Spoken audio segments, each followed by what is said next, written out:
کیا آپ کو پیشاب میں جلن ہوتی ہے، درد یا انفیکشن کی شکایت رہتی ہے؟ آج کی ویڈیو میں ہم بات کریں گے الکاسترون سرپ کے بارے میں۔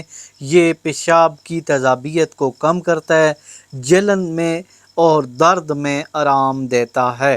اس کو استعمال بھی کرنا بتاتا ہوں۔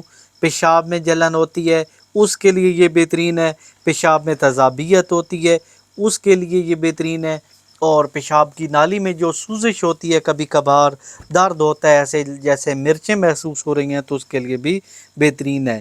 گردوں کی پتھری نکلنے میں بھی یہ مدد دیتا ہے، ٹھیک ہے۔ یورینری سسٹم یعنی جو انسان کا پیشاب والا سسٹم ہے، یہ سارا ٹھیک کر دیتا ہے اور تیزابی سسٹم بندے کا کام کر دیتا ہے، جس سے درد اور جلن محسوس نہیں ہوتی۔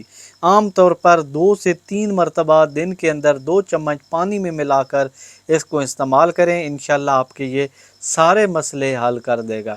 تو امید ہے آپ کو ویڈیو پسند آئے گی۔ اسی ویڈیو کے ساتھ اجازت چاہتا ہوں، اللہ حافظ۔